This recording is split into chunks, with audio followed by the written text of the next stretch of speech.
Hi, and welcome to this live reading from The Boys of Alpha Block by Nancy Now Sullivan and Itsy Bitsy Book Bits. Chapter Blues. Tarvis Philip James strained against the seatbelt, balling himself into a tight human fist, making himself invisible. Well, it was too late for that. The deputies up front could see him, and worse, they could smell him and the vomit and stench he carried with him from the Bradley Detention Center. He sat up, careful not to make a sound, and peered out the side of the van as it rumbled down the drive. A gray concrete block building squatted among the palm trees. An ugly place. Only one way in, he could see, and certainly no way out. The van screeched to a halt. Tarvis's knees shook. His insides were screaming. The back window was open an inch in the quiet, except for the crackle of palms and a light wind. It was unnerving. What if I just bust out of here and make a run for it? What would they do? Shoot me? The metal double doors on the side of the building blasted open. 2, maybe 3 deputies in green tumbled out of the darkness, shiny metal objects jangling at their waists. To Tarvis, it seemed like some damn alien movie. One deputy sauntered toward the van. A pair of handcuffs spun around and around on an index finger. He yanked the door open. The damp, swampy air of a Florida morning rushed at Tarvis. The yellow bile pooled at his feet. He folded his arms tightly against his chest, cringing against the back of the seat. He hated to stay. He hated to go, but he didn't have much choice. He didn't have any choice. Well, what do we have here? Said Deputy Martin Haver. He clipped the handcuffs onto his belt. It ain't smelling like a rose. Tarvis did not look up. He drew down further. He couldn't go back to where it all started. That would be unthinkable.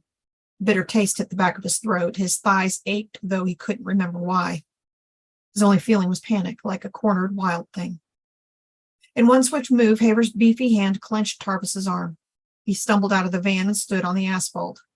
His knees shook so badly he thought he'd collapse. The deputy's fingers gripped him in a vice and squeezed. There wasn't a chance of moving an inch up or down. Welcome home. The leering expression on Deputy Haver's face said otherwise. He dragged Tarvis across the short stretch of scalding parking lot toward the building. The brown rubber sandals, a gift of the detention center, were too big. He couldn't negotiate the steps in time with the deputy, and he nearly fell, stubbing his toe and drawing blood against the burning asphalt. Birds twittered and the trees whispered in the hot sun, but Tarvis hardly noticed the soft sounds. To him, it was all harsh and dry. He was going to prison for 3 years, which seemed like a lifetime, and the fear of not knowing what would happen next doubled down on his anxiety every time he thought of it. Tarvis found himself in a long hallway, the vague shape of a metal door at the dark end. Deputies walked around him, slamming doors as they went. Tarvis was scared, and other feelings were exploding so fast and gone again that he couldn't quite sort himself out. He could smell the vomit streaking his jeans and the front of his t-shirt that read rock and soul, get loaded. It was a message to consider with deep regret, since that's what had gotten him into real trouble. He'd been drunk as hell. Waved a loaded pistol in a convenience store. Several times in the past few nights, he'd woken up sharply and replayed the events, thinking about how very stupid he'd been. So smart and smooth at first, so stupid in the end. He nearly sweated to death remembering it all.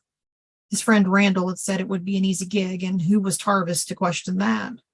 Randall had been around the block a time or two. He was one smart honky with a steady job as a stocking engineer at the busy crossroads of the Quick All convenience store in Palm Ghetto. Sometimes he was management, but mostly Randall stocked cans of Vienna sausage and Dinty Moore stew in neat rows on the shelves behind the donut display. He told Tarvis it would be an easy inside job. Sweet as cream in your banana pie. What's that supposed to mean? Randall ain't no pie eater. But yo is sweet, T.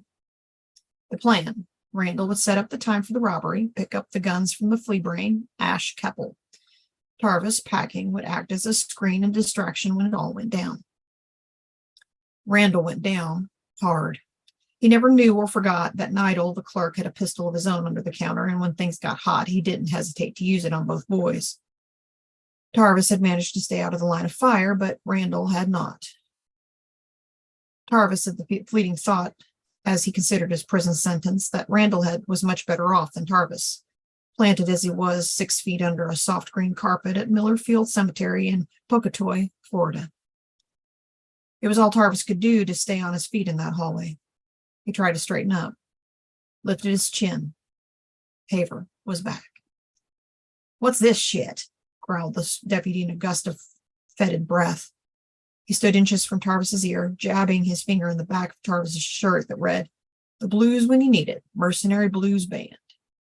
"My band?" "Oh, yeah?" Haver planted his feet farther apart and crossed his arms. His biceps bulged like small melons, and Haver, with a nervous tick, or just because, made the melons jump up and down. Tarvis was mesmerized, and to his horror, tried not to laugh. "Yeah." It was the wrong thing to say. Tarvis found himself face down on the concrete floor, a large hand on the back of his neck, fighting to keep his teeth and lips intact. Then, just as fast as he was down, he was up again and facing Haver. "You'll start right now. Didn't you read the handbook, boy? Can't you read?" Tarvis tasted blood. "Yes, I can read." He didn't move. Haver was lathered up. "It's sir, deputy, sir, when you address me or any other staff around here, and don't you forget it," he said. "And the ladies is ma'am, but you ain't gonna see much of the ladies, my man." Tarvis tucked his chin in, stared straight ahead at nothing but the pockmarks on the concrete block wall. "Mr. Bandman," Haver said, still poking the back of Tarvis's shirt. "What is it you do for the Mercenary Blues Band? Can't imagine, but what the hell?" Tarvis was surprised the deputy was asking him about music. "Lead guitar and singer," he said. "Old school blues mostly." Out of the corner of his eye, Tarvis caught Haver's sneer, but his hands stayed clenched at his sides, his chin pinned to his chest. "No shit," said Haver. "Well, welcome to your new band. By the way, I thought you assholes only liked that punk-ass god-awful rap shit." Tarvis felt his scalp bristle, a terrible knot forming in his chest. "So this is how it's going to be. More shit from a man." Haver stuck his face, red and rock hard, close to Tarvis. He wanted to bite off the deputy's nose, but he still possessed a shred of common sense and an instinct for survival. The deputy shook his head, picked up a clipboard off the wall, and began scribbling on the pad. "Just shit," he mumbled. Tarvis had trouble keeping it in, especially where music was concerned. "It's a free country," he whispered. "I like all kinds of music. Blues, Stones, Tupac, Beatles, all of it." He wanted to add, but didn't, that the best white music came from black music. Tarvis had been playing Robert Johnson and Blind Willie and Honey Boy and Lead Belly and the roots of great rock from the time he could get a decent reach on the strings of the beat-up Martin his Uncle Tendris had given to him. The guitar had come to Tarvis with hours of stories about the musicians who traveled with Tendris throughout the South. Tarvis had wanted to get on that circuit one day. He wanted to go on the road with his uncle and play until the air all around him was charged with music and nothing else, and all the other sounds of any misery in his life were drowned out. But Uncle Tendris died, the needle still stuck in his arm, a bottle of muscatel soaking the bedclothes. He took most of Tarvis's dreams with him, except for the buds of hope he left in his nephew's soul. Tarvis often got that guitar out, stroked its smooth sides, his fingers sliding past the ragged hole, dug out with the pick, and passion under the strings. As soon as Tarvis opened his mouth and said it was a free country, he regretted it, held his breath. The remark finally registered with Haver, and his volume shot up to ear-splitting. He shoved Tarvis against the wall inside the receiving den. "Did you say free country, asshole? Free country? We'll see how free you are," screamed Haver. "And I just told you and ain't going to tell you again. You address me as sir, faggot. Don't you forget it." "Yes, I will address you as Sir Faggot, and then I will be dead." He had an unquenchable urge to laugh again, but the thought of doing such a thing sobered him up. "Sir, yes, sir," said Tarvis. It would be hard to address the deputies with respect, he knew, but he had to try if he were to survive. They would all be sir or ma'am, and Tarvis would be youth James. He would proceed and conclude all comments and responses to men with sir and to females with ma'am. To do otherwise would warrant a stroke on his chart. A good dose of those would only make his life more miserable. It was one of the many initiation rules in a book full of them he'd been given at the detention center, but it was all a blur. He still stood in the receiving den. It was freezing cold and the vomit had congealed on his clothing. Deputies milled about, mostly ignoring him. Another metal door opened somewhere down the hall. Keys jangled, then a door slammed, and the sound of it closing was terrifying in its weight and finality. It sealed off the air of the outside world. Freedom. It clanged shut with the unmistakable message that Tarvis was in and the rest of the world was out. Then he had more company.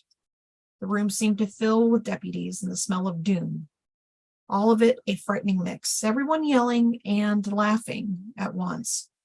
All together there to welcome Youth James home to Alpha Juvenile Correctional Center.